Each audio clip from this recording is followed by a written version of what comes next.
forever. Hope to beat up my sin last till I pay my dues. When the going gets tough, yeah. When the weather gets rough, yeah. Strap him on, lace him up, put on my walking shoes.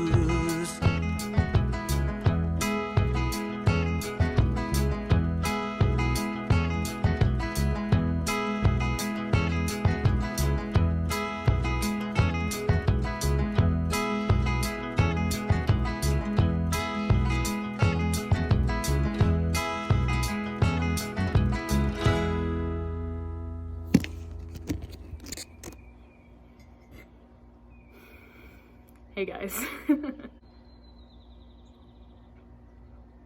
Oh. I don't know why I made that. I hate coffee. I might make it into a mocha frap later. I put a ton of chocolate in it. I still don't like it. I'm just not a coffee person. One of the good things about quarantine is that you don't have to worry about what you're wearing or how you look because nobody can see you but your family. Well, hey, so today I thought about, well, I guess the whole break, I've been thinking about how crazy this has all been. Hi, Bella. Bella's here. I just started thinking about how crazy everything has been. We've never experienced anything like this in our lifetimes. You know, I feel like there's just so much going on, but at the same time, there's nothing going on. Am I the only one that feels that way? We're all cooped up in our houses for quarantine. We're supposed to be having all this senior year happening, you know, senior skip day, senior prank. Even for like the freshmen or the middle schoolers, there's supposed to be 8th grade graduation if you have a graduation. There's supposed to be track meets and games and meets, and for band, I know we're missing out on concerts and choir too, and I don't know. It is definitely sad, but we can't really stay focused on the sad because that'll make us go even more crazy than what we're already going. Still not good. Still not good. Speaking of going crazy, am I the only one who started talking to their animals? Well, I mean, I already did that, but like more than usual. Bella can attest to that. Because of all the craziness that's going on outside and inside our brains, I decided to make this video as a survival guide, how to survive quarantine for the common high schooler or middle schooler or elementary kid. Just whoever might want to try to get through this with me. So, a few things I've been doing to survive quarantine include I've been going on walks and drives, I've been listening to music and even pretending to be in music videos. I hope I'm not the only one that does that, and I hope I didn't just expose myself. I've even been doing chores like laundry and cleaning random things, and I have also been doing a lot of skateboarding. I just recently got into skateboarding, and doesn't sound like me, but it's so fun. It's really fun. I feel like quarantine is a really good time to try new things. You know, obviously you can't try a lot of new things, but just whatever you haven't done around your house. Skateboarding is what I did. You can also start cooking new things or baking new things or practice driving. I already have my license and I still don't really drive that much, but like I said, going on drives, practice driving. There are just so many things you can do. I am a social butterfly. I am very extroverted, and if I go without seeing people for long periods of time, I get very, very moody. What are you doing? Something I've been doing to combat this is I've been texting my friends, FaceTiming all the time, and just trying to hang out with them over the internet. And I know for me that isn't really quite the same, and I'm sure it isn't for some of you guys, but just whatever you can do to connect with your friends and stay in the loop, do whatever you can. You know, send a letter. That's a good idea. I'm putting that down on my ideas list, sending a letter. I've always wanted to do that. Have you guys seen those calligraphy videos from like, there's like TikTok and Instagram where they're like really good calligraphy, cute like calendar things. I want to try that. There's something else to do. TikTok ideas.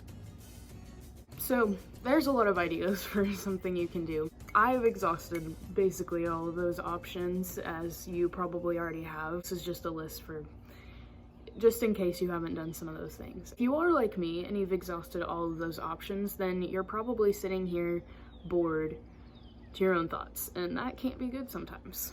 Sometimes I let my thoughts get to me, and it's not very good for you to just sit there and be sad. And trust me, these are sad times. It's okay to feel sad, it's okay to feel depressed, it's okay to feel anxious, but you just need to try to do whatever you can to get out of those feelings. Yeah, there's a ton of distractions you can do to keep yourself up, you know, like all the things I've stated before, but those only distract you. They don't calm you or ease you. And something that I find very calming and easing and helpful is doing Bible study and being in the Word. I have a teen study Bible that my big sister got from Mariah. It has all of these lessons in it already, and I'm very thankful for that, because otherwise I would have no idea where to start. So basically what happens in this chapter is Moses was tending his flock and he suddenly sees a burning bush. And I'm sure most of you know this story already, but for those of you who don't know, Moses goes up to this burning bush and God calls to him. He's basically wanting Moses to go to Egypt and free God's people. And this is the Moses parting the Red Sea story. In this passage, the verse that stuck out to me was 3:7. I have certainly seen the oppression of my people in Egypt. I have heard their cries of distress. Yes, I am aware of their suffering. So I have come down to rescue them from the power of the Egyptians. That's very powerful to me, especially in these times right now. What I wrote down is, I feel like this verse really speaks to the situation right now, especially because we are in need of delivering. God is going to deliver us from this virus and keep us safe. This isn't a world-ending situation. God will not let it be. Anytime we pray and sing to Him, He hears us and answers us. If we pray for rescue, He will surely deliver. So that's basically what I got from this message. If we pray for deliverance and health and happiness, then we will get it from God. Pray for peace. If you are like me and you've been having a hard time dealing with this, knowing that my senior year's over, there are so many great memories that I've made, and I'm sad to see them not get completely ended, you know? Do I make sense? But I've prayed to God so many times throughout this for peace and for happiness, and just to know that all will be okay. And even though my senior year isn't ending the way I was hoping it to end, this is all just because the state wants to keep us safe, and God does too. So for my seniors out there, I just want to let you know, I feel you. I feel how hard this is, how sad it is to leave all of this behind. And it sucks that it has to end this way, but just be thankful for all of the memories that you've made, all of the friendships, all of the hard times, the good times. Just be thankful for it all. Because in the end, what's gonna matter more is the memories that you made instead of the memories that you missed out on making. Don't take for granted the time that we had here. Just remember the good times and don't focus on the sadness of today. Focus on the goodness of tomorrow. That was really preacher-like. I just made a preacher quote. Quote me on that. Oh, I'm cringy. And for my underclassmen, yeah, juniors, I understand this as well. You guys are having to miss out on the ACT and the SAT and whatever else may come from this, and the benchmark tests and the AP tests. I'm so sorry for you guys. I really do feel you. But just know that it's gonna get better. Senior year is gonna kick butt, no matter how it turns out. My senior year was one of the best and scariest years of my life, and I just want you guys to know, don't take it for granted. keep in mind every single minute, every single moment that you guys are living in the good old days. Man, I wish I could go back some days, but I know that what's coming ahead is a million times better. My favorite Bible quote, Romans 8:18, basically says, your present sufferings are nothing compared to what God has in plan for you. So, for my other underclassmen, I'm sorry freshmen, you didn't get a full freshman year, and that sucks. And my 8th graders, my middle schoolers, you guys aren't getting the full experience either, but just know that, hey, you got some break off, you got some time to chill and relax and get ready for the next big grade. Okay, so overview, recap.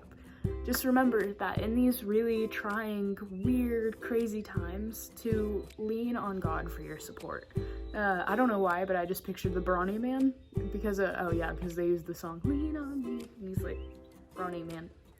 God's like Brawny Man, just lean on him. But anyways, remember, lean on God, don't go stir crazy, don't go out. Definitely just try to stay home, wash your hands. I know you guys have heard this so many times, but it's really what we need to be doing right now to help in any way that we can. I hope I covered everything that I wanted to. I mean, I probably did. But anyways, I love you guys so much. Thanks for watching. You're cool. Bye.